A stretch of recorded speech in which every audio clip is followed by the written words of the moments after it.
Here we see a lone butterfly, doing everything a butterfly does.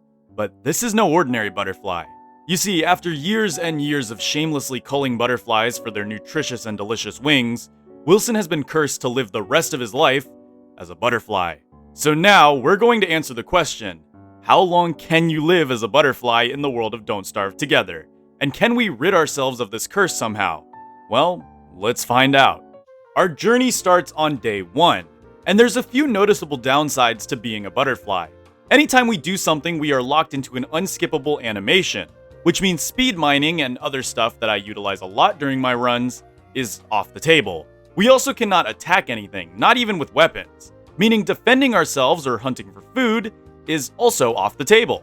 Speaking of food, butterflies can only eat fruits and vegetables, so at least we won't have to hunt for our food, but the diet restriction meant that getting a farm set up would be a priority. As you've probably noticed, we are also somewhat slower than a standard survivor as well. Oh yeah, and the biggest downside that will make surviving Don't Starve as a butterfly 10 times harder, we have exactly 1 health. Armor is useless. If we take exactly 1 damage from anything, starving, mosquitoes, hounds, this run will be over. Food is luckily not too big of a problem as we have many forageables such as carrots and berries lying around, and I think butterflies get a hunger bonus from some fruits and veggies. But that may also be because I'm not used to playing as a character with 75 hunger. Now for the benefits. That's right, being a butterfly in the constant isn't actually all downsides, although it mostly is.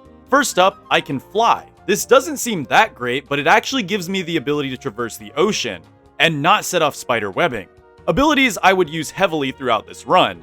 Also, being a non-survivor character, we are immune to Charlie, the night monster, and have night vision, which means we won't need to waste resources on torches, which is pretty neat. We end day 1 by doing that super fun exploring thing, after collecting a few resources, of course. Man, I just realized I narrated that whole thing and didn't even say what we did today. Day 1 stuff. You guys know what we do on day 1. Day 2 was here now, and it is when I remembered something. Kelp. A benefit of exploring over the ocean is that we are able to safely pick kelp to eat. Except I remember that kelp does damage to you if you eat it raw. And too scared of a fatal misclick, I leave it on the ground. I'm not risking losing this run to kelp. That would be pretty embarrassing. We then find a touchstone, which we slowly, very, very slowly, hammer down for the twigs and pigskin. Unfortunately, that pigskin wasn't that useful for us, since armor would not really protect us much. It is useful for other stuff, but nothing important right now. It's at this point that I decided on a goal. So we can't beat the game since we can't attack. We also can't utilize like thorn armor or anything either. We could try our best to simply survive, say 100 days as a butterfly, but to be totally honest with you, that would be a complete gamble, because all it takes is 1 slip up and we're toast. So with survival as our secondary goal, I come up with the idea to map out the entire world as a butterfly, to explore every nook and cranny of this world, while dealing with all the seasonal dangers that can kill us in mere seconds. After telling our friend of our plan, we spend the night exploring for more pig houses to get some much needed loot. Day 3 was here and we had our first dangerous encounter, spiders. Remember, we don't trigger their webbing though, so as long as we grab what we need before dusk, we're pretty much safe. When dusk hits, I decide to use the river to traverse to a safer region of the map. We also come dangerously close to a swamp. Mosquitoes, a mob that are normally mediocre threats, are absolutely lethal in this run. They are faster than us and have a faster attack animation. So if we aggro one, we're pretty much done. This issue can thankfully be remedied by just not going in the swamp, an idea that I actually find pretty alluring, and an idea that I stick to through the rest of day 3.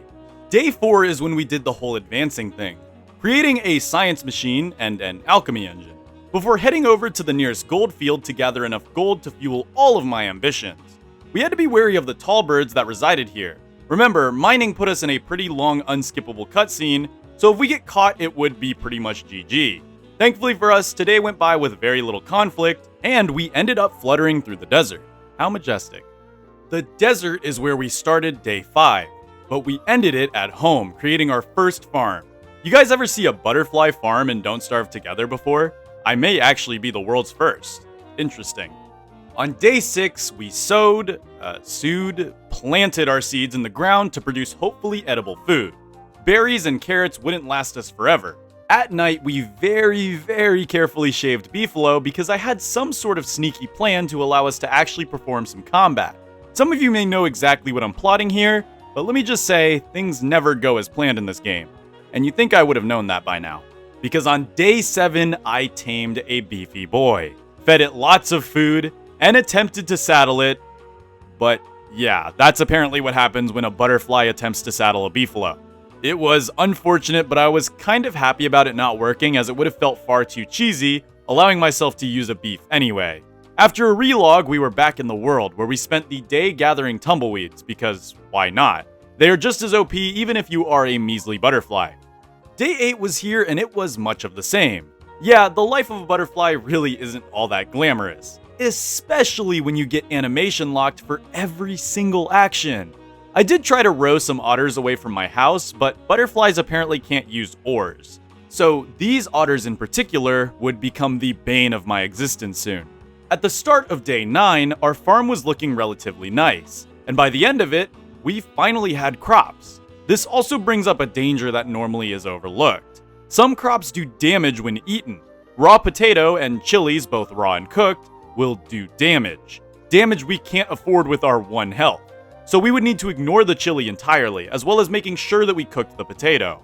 It's at this point that I noticed that sanity was also not an issue, as it hasn't moved once since starting this challenge. So that was nice. Was it worth the 1 health though? Probably not. On day 10, I realized that to explore the whole world, we will need to, well, explore, especially before winter came. Remember, we have 1 health, so a single tick of freezing will spell our doom. So with that knowledge, we drop what we have and begin slowly mapping out the world.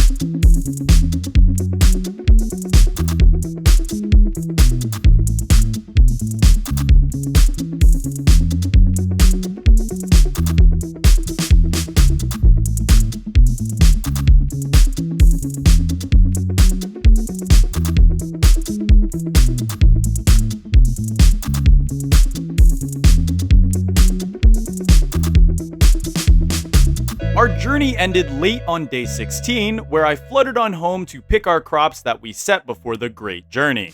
But wait, tell me if you see what's wrong about this. Yep, right there, a spiny bindweed. Now, these weeds are generally not an issue for any players. They'd lock you in a cage that you must attack to get out of if you harvest a crop near them. But since we are a butterfly, that's no big deal, right? We could just fly over it. Well, the big deal is that they also do damage. And as a butterfly, even a sneeze is enough damage to take us out. Lady Luck must have been shining on me though, as I harvested not 1, not 2, but 3 carrots before realizing the bindweed and digging it up. I guess I was just outside of its range or something, but that easily could have been the run ender if I was just a little closer. I clearly didn't learn from this though, as in the morning of day 17, another tragedy struck. I'm sure all of you can guess what's about to happen. The stuff we no longer need. We'll drop. Dude, you can't do that. You can't do that. Yep, I almost starved. Had I taken just a few milliseconds longer there, I would have most likely had the run be over. 2 scares in 2 days. I really needed to de-stress, so I went back to mapping out the ocean, which is mostly safe.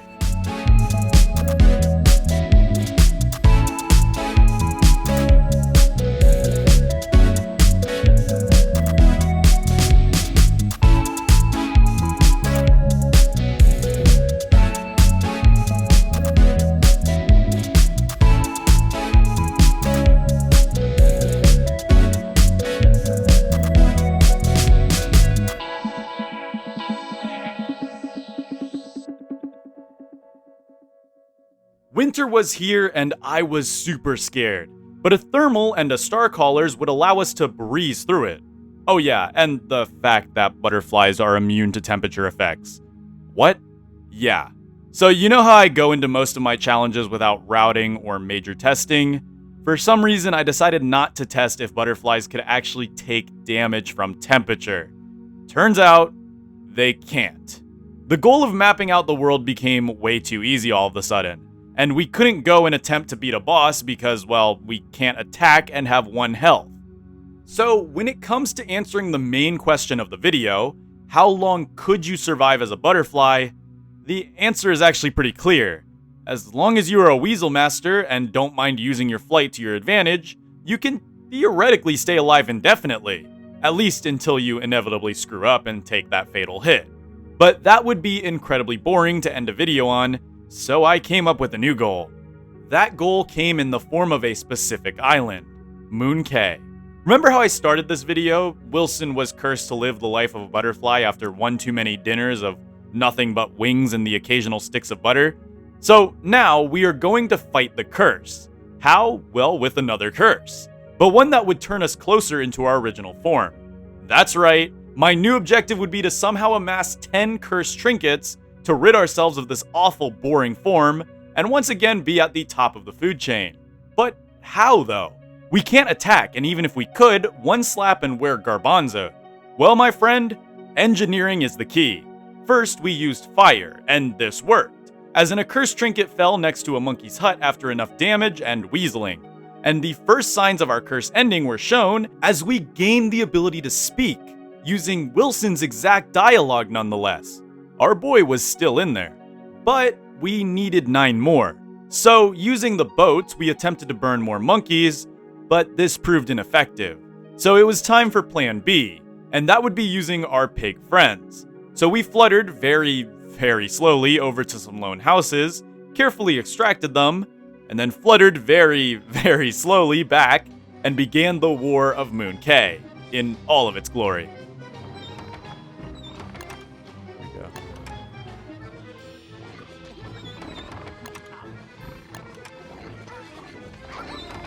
Alright, here we go. The pig army is activated. Yes, pig army!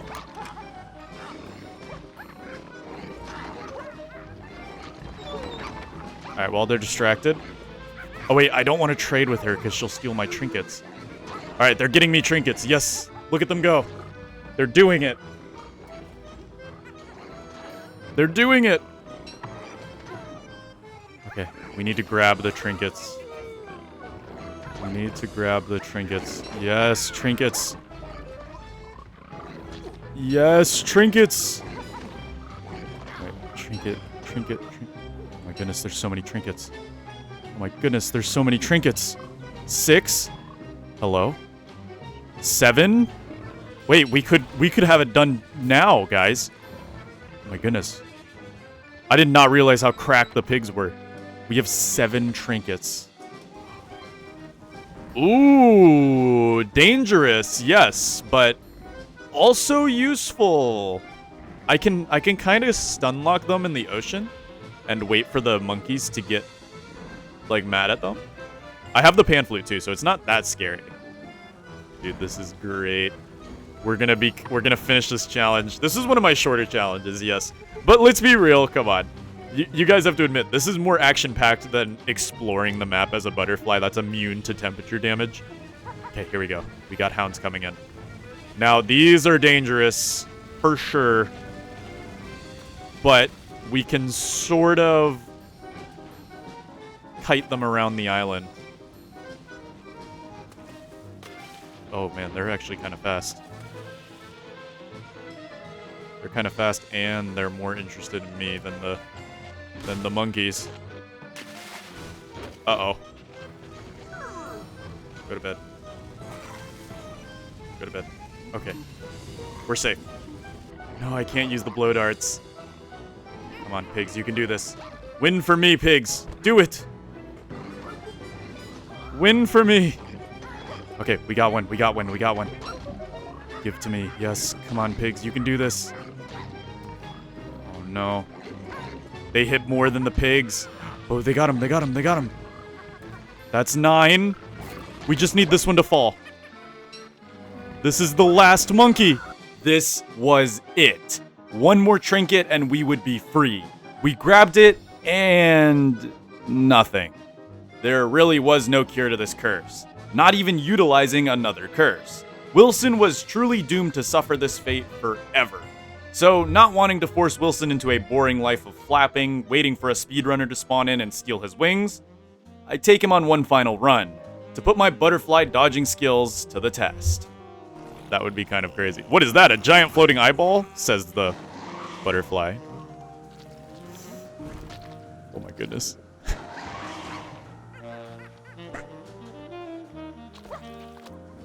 Ooh, he already got the monkey. This is actually way easier than I thought. This would be harder if he was in second phase, I feel. Yeah, this would be way harder if he was in second phase. Wait, that little eye. Uh-oh! Oh, okay, this got a little more dangerous. All right, you want to tussle? Yikes! Wow, now I'm playing the dodge game. They're faster than me. They're faster than me. I have to sideswipe them to not get hit. Oh my goodness. Yikes! Go, little butterfly, go! Uh-oh! Sideswipe? No! And with that bittersweet ending, I genuinely hope you enjoyed this video. It was a little bit silly, a little bit goofy, and maybe even a little bit wacky, but honestly, I did enjoy making it. And I sincerely hope you enjoyed watching it. If you want more content, some of which may be actual challenges instead of whatever this was, that will be on screen shortly. This has been Polarlotus, and I will see you in the next one. Bye-bye.